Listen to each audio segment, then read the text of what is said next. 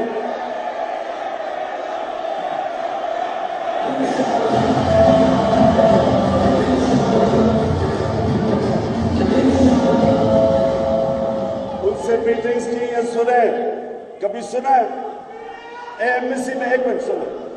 Embassy میں جب embassy کے لوگ ملتے ہیں, وہ کس لیے ملتے ہیں؟ وہ ملتے ہیں بس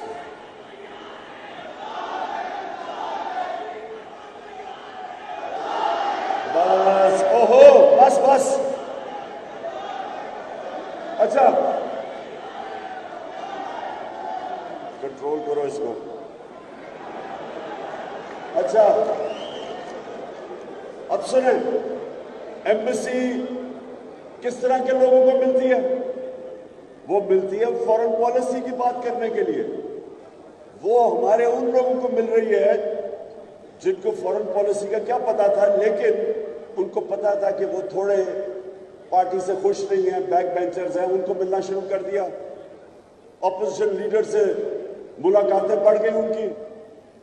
اور پھر ایک امریکہ انڈر سیکرٹری آف اسٹیٹ جس کا نام ڈونلڈ لو تھا, وہ ہمارے ایمبیسڈر کو ملتا ہے واشنگٹن میں 7 مارچ کو ملتا ہے.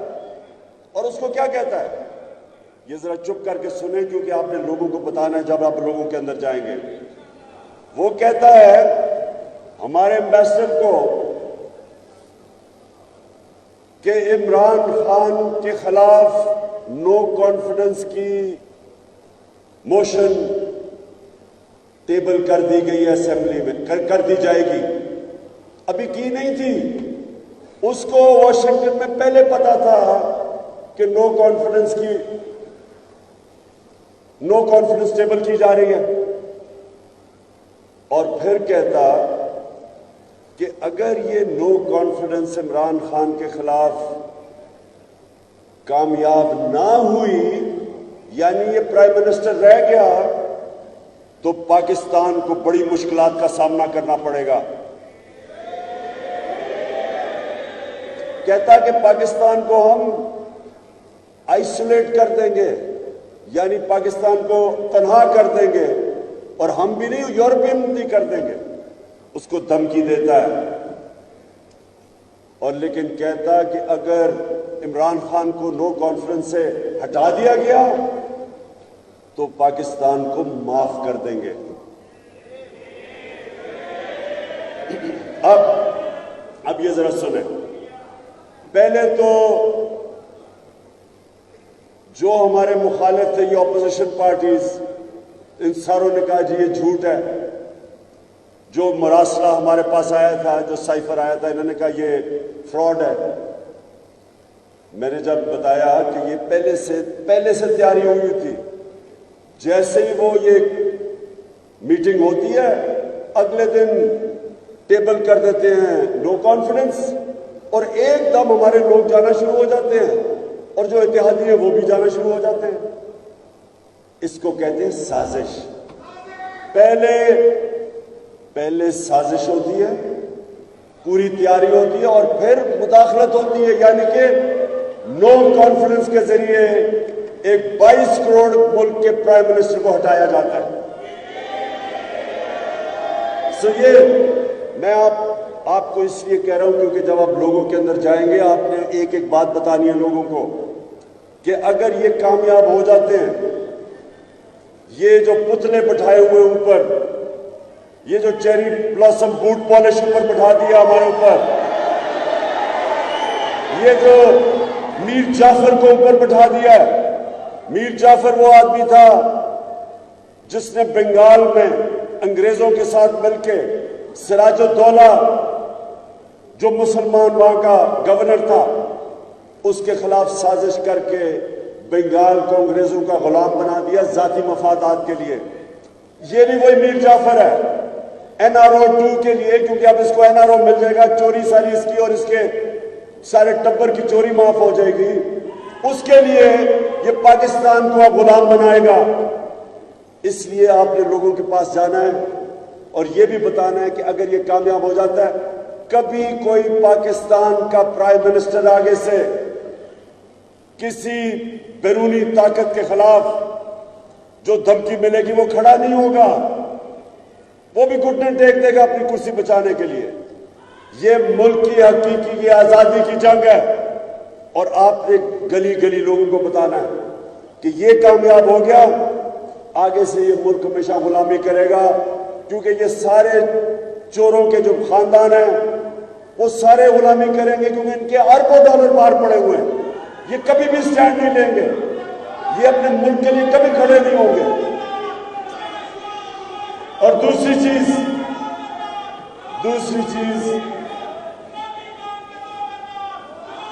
ہم اب دوسری چیز دوسری چیز یہ جو آپ نے بتانی ہے لوگوں کو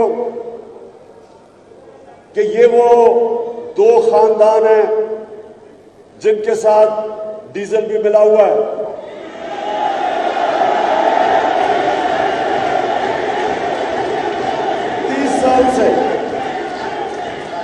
30 سال سے یہ ملک کی حکمرانی کرتے رہے. ان کے اوپر جو کرپشن کے کیسز ہیں ان کے دور کے بنے ہوئے ہیں. ان کو پہلے جنرل مشرف نے امریکہ کے پریشر میں NRO دیا. امریکن جو انڈر سیکرٹری تھی, secretary of state Condoleezza rice, وہ اپنی کتاب میں لکھتی ہے کہ میں نے مشرف اور بے نظیر کے بیچ میں سمجھوتا کروایا. انہوں نے NRO دلوایا تھا. اس NRO کی وجہ سے جو لوٹ مار ہوئی ان کے 10 سالوں میں 8 سے 18 تک 4 گنا پاکستان کا قرضہ بڑھا. اس ملک کا قرضہ جو مشرف کے دور میں کتنا تھا اور ان کے دور میں کتنا تھا. مشرف کے دور میں بیرونی قرضہ یہ 2 یا 3 ارب ڈالر بڑھا. ان کے دور میں 50 ارب ڈالر سے اوپر قرضہ بڑھا, جس کی ہماری حکومت کو اس کا سارا بوجھ ہماری حکومت کو اٹھانا پڑا. اور انہوں نے جو لوٹ مار کی اور کیسز بنے, اب یہ NRO 2 لینے کا سوچ رہے ہیں. اب یہ آئیں گے واپس. پہلی چیز, شہباز شریف کے اوپر FIA کے 16 ارب روپے کے قرضے ہیں. کرپشن کا کیس ہے 16 ارب کا, جو نوکروں کے نام پہ انہوں نے 1600 کروڑ روپیہ نوکروں کے نام پہ لیا. وہ FIA کا کیس ہے. آتے ساتھ ہی ساری FIA کے لوگوں کو اس نے ٹرانسفر کیا. اب اپنا وہ کیس ختم کروائے گا. جس طرح انہوں نے NRO 1 میں سارے کیس ختم کروائے, اب NRO 2 میں آصف زرداری کے اربوں روپے کے کیسز پڑے ہوئے ہیں, فیک اکاؤنٹس کے, وہ ختم ہوں گے. ان کے سارے نیچے وزیروں کے اوپر کیسز وہ ختم ہوں گے. یہ صفائی سلیٹ صاف کر کے پھر سے لوٹ مار شروع کریں گے. اور اس میں کیا ہوگا, یہ جب NRO 2 لیں گے تو پاکستان کے سارا انصاف کے نظام کی قبر کھودی جائے گی, وہ دفن ہو جائے گا. کوئی FIA کا آدمی آگے سے کسی طاقتور کے خلاف کیس کرنے سے ڈرے گا, کیونکہ ان کے اوپر اب انتقامی کارروائی کی جائے گی. اور اس کے علاوہ جو ہماری نیب ہوگی, جو ہماری عدالتیں ہوں گی, وہ پھر صرف چھوٹے چھوٹے چوروں کو پکڑیں گے. طاقتور ڈاکوؤں کو ہمارے انصاف کا نظام نہیں پکڑ سکے گا. نبی صلی اللہ علیہ وسلم نے یہ نوجوانوں یہ تبلیغ یہ بھی کر لی آپ نے. انہوں نے آج سے تقریباً 1500 سال پہلے کہہ دیا تھا کہ جو قوم صرف چھوٹے چوروں کو جیل میں ڈالتی ہے اور بڑے ڈاکوؤں کو نہیں پکڑ سکتی, وہ تباہ ہو جاتی ہے. اور آج ہر غریب ملک میں دیکھ لیں, جس ملک میں غربت ہے اس میں ایک ہی چیز ہوگی کہ وہ بھی صرف چھوٹے چوروں کو جیل میں ڈالتے ہیں اور بڑے ڈاکوؤں کو نہیں پکڑ سکتے. یہ ہونے والا ہے. یہ دوسری چیز آپ نے اپنے لوگوں کو بتانی ہے. اور تیسری چیز, جو چیف الیکشن کمشنر ہے یہ جو راجہ سلطان ہے یہ نون لیگ کا ایک ایجنٹ ہے، ہم اس کو کبھی تسلیم نہیں کرتے۔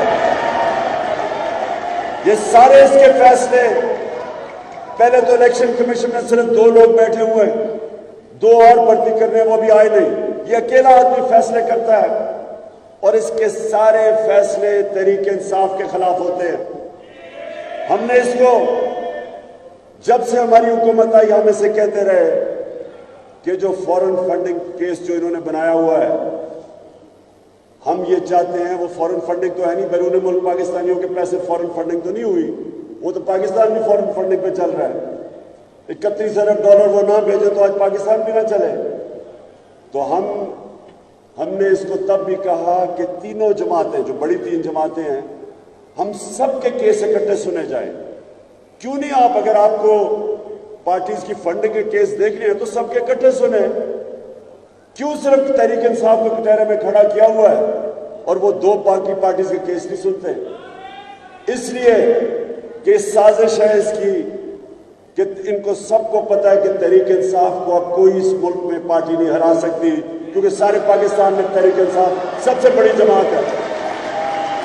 تو انہوں نے یہ سازش بنائی کہ کسی طرح فورن فنڈنگ میں کوئی چیز ڈھونڈ کے تو تحریک انصاف کے خلاف ایکشن لیا جائے۔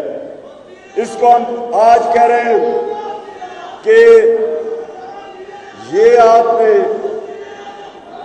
آپ جو الیکشن کمشنر ہو، آپ کے اوپر پاکستان کی سب سے بڑی جو جماعت ہے اس کو آپ کے اوپر کوئی اعتماد نہیں، وہ سمجھتے اب جانبدار ہے، نون لیگ کے ایجنٹ ہے، لہذا آپ کے پاس کوئی اخلاقی جواز نہیں ہے چیف الیکشن کمشنر بننے کا، آپ کو ریزائن کرنا چاہیے، کیونکہ کبھی بھی میچ نہیں کھیلا جاتا جب تک امپائر نیوٹرل نہ ہو، یعنی دونوں ٹیموں کو اس کے اوپر اعتماد نہ ہو۔ جج کبھی کیس نہیں سنتا اگر ایک پارٹی یہ کہے کہ ہمیں جج پہ اعتماد نہیں ہے، وہ ریکیوز کرتا ہے اپنے آپ کو۔ یہ کیسے ہو سکتا ہے کہ جو ملک کا الیکشن کمشنر ہے اس کو ساری جو بڑی جماعت ہے وہ کہتی ہے کہ یہ جانبدار ہے، غیر جانبدار نہیں ہے، اس کو ریزائن کرنا چاہیے۔ اور سب سے بڑی بات یہ کہ کیا وجہ ہے کہ جو سازش کا حصہ انجانے میں بنے، یہ جو لوگوں نے جو لوٹے بنے، پیسے لے کے اپنے ضمیر بیچے، شاید ان کو نہیں پتا تھا۔ ہم نے حالانکہ پارلیمنٹ میں ان کو دعوت دی کہ پارلیمنٹ کی سیکیورٹی کمیٹی میں آئے، ہم آپ کو یہ مراسلہ دکھاتے ہیں۔ وہ ہم نے آج سپریم کورٹ کے چیف جسٹس کو بھی بھیجا ہے، پریزیڈنٹ کے پاس بھی ہے۔ سب کو پتا ہونا چاہیے کہ اب تو نیشنل سیکیورٹی کاؤنسل کی جو شہباز شریف نے میٹنگ کی اس میں بھی ان کو تسلیم کرنا پڑا کہ یہ مراسلہ جینوئن ہے، یہ فیک نہیں ہے۔ تو ہو سکتا تھا کہ ان لوگوں کو پتا نہ ہو، شہباز شریف کو اور آصف زرداری کو، نواز شریف اس نے تو سب سے زیادہ سازش پہ اس نے لندن میں بیٹھ کے کی تھی، اور فضل الرحمان کو، ان سب کو پتا تھا کہ یہ مراسلہ اصل میں امریکہ کے سازش کے حصے تھے۔ یہ تینوں 3 اسٹوجز سازش کا حصہ تھے، لیکن ہو سکتا ہے کہ یہ جو لوٹے تھے ان کو نہ پتا ہو۔ لیکن میں یہ آج کہتا ہوں، میں پاکستان کی عدالتوں سے بھی پوچھتا ہوں اور میں الیکشن کمیشن سے بھی پوچھتا ہوں کہ کیا ہے اتنی بڑی سازش ہوئی پاکستان سے، اور یہ لوگوں نے اپنے ضمیر بیچے، 20-25 کروڑ روپے کے لے کے انہوں نے اس سازش کا حصہ بنے، گورنمنٹ کو گرانے میں انہوں نے پورا حصہ لیا۔ تو کیا پاکستان کا انصاف کا نظام کوئی ان کے اوپر سٹیپ نہیں لے گا؟ کیوں نہیں اس کے اوپر فوری طور پہ ڈے ٹو ڈے ہیئرنگ کی گئی؟ یہ کیا ہم مثال دے رہے ہیں اپنی آنے والی نسلوں کو، اپنے بچوں کو کیا مثال دے رہے ہیں کہ پارلیمنٹ میں وہ لوگ بیٹھے ہوئے ہیں، ایسے لوگ ہیں جو پیسے لے کے اپنے حلقے کے لوگوں سے بھی غداری کرتے ہیں، اپنے ملک سے بھی کرتے ہیں، اپنے آئین سے بھی کرتے ہیں، قانون کی بھی خلاف ورزی کرتے ہیں۔ ان کے اوپر کوئی ایکشن نہیں لیا جائے گا، اور کیوں اتنی دیر لگ رہی ہے؟ یہ ساری قوم کی ڈیمانڈ ہے الیکشن کمیشن سے بھی, اپنی عدلیہ سے بھی, کہ ڈے ٹو ڈے ہیئرنگ کر کے ان کے خلاف ایکشن لیا جائے.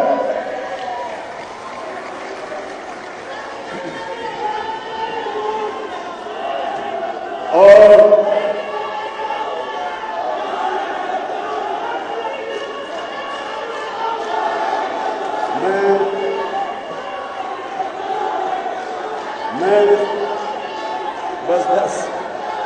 میں آخر میں 2 چیزیں اور کہنا چاہتا ہوں.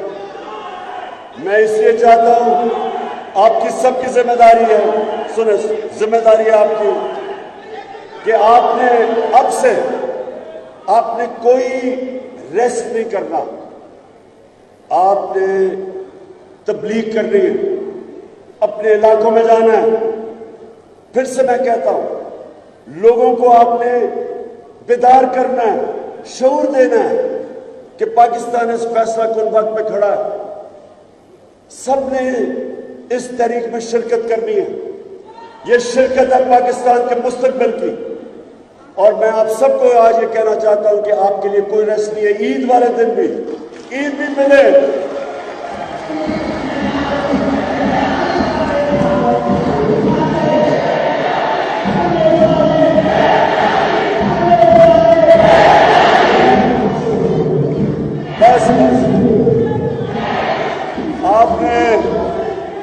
آپ جب عید پڑھیں, عید ملے, جب نماز کے بعد عید ملے تو کان میں کہیں حقیقی آزادی کی جنگ لڑی ہے ہم نے سب کو.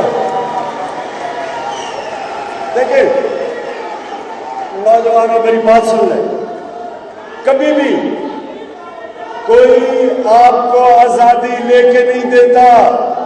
قوم اپنی آزادی خود جدوجہد سے دیتی ہے, اپنی آزادی کے لیے جہاد کرتی ہے. اس لیے آپ نے کوئی ریسٹ نہیں کرنا. اور میں آج سب کو آج کہنا چاہتا ہوں کہ 20 لاکھ لوگ کم از کم میں اسلام آباد میں چاہتا ہوں جب میں کال دوں گا.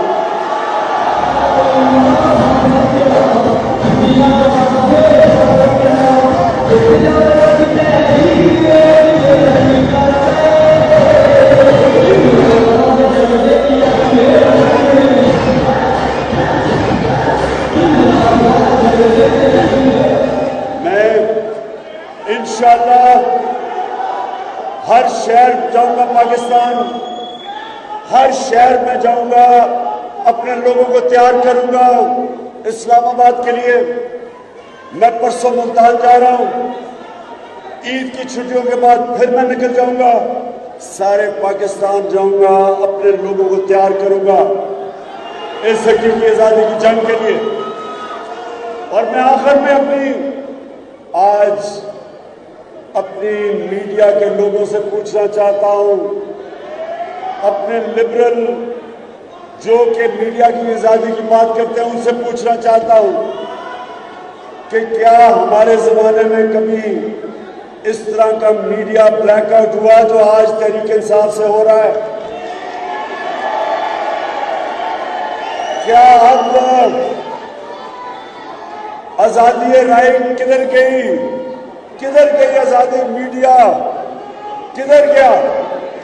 ہمارے زمانے میں 80% جو پروگرامز ہوتے تھے وہ ہماری گورنمنٹ کے خلاف ہوتے تھے. آج کیوں میڈیا کا بلیک آؤٹ کر دیا ہے؟ آج سوائے اے آر وائی کو میں آج خاص اے آر وائی کے لیے کہتا ہوں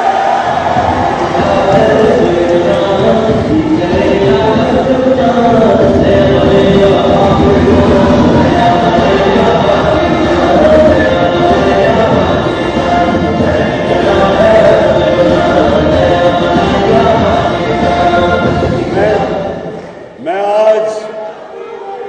آج اے آر وائی کو خراج تحسین پیش کرتا ہوں کہ ڈٹ کے کھڑا ہے اے آر وائی.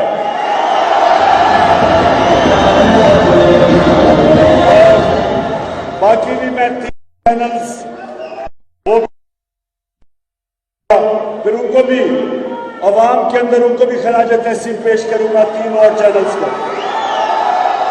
لیکن باقی چینل سے میں پوچھنا چاہتا ہوں کہ کون آپ کو دھمکی دے رہا ہے کہ تحریک انصاف کو بلیک آؤٹ کرو، اور کدھر ہے وہ لبرل جو ہمیشہ کہتے تھے جی کہ آزادی صحافت اور آزادی رائے. میں آج صرف آپ سے سوال پوچھتا ہوں، اور کارکنوں انشاءاللہ آج سے ملاقات ہوگی اسلام آباد میں. پاکستان زندہ باد.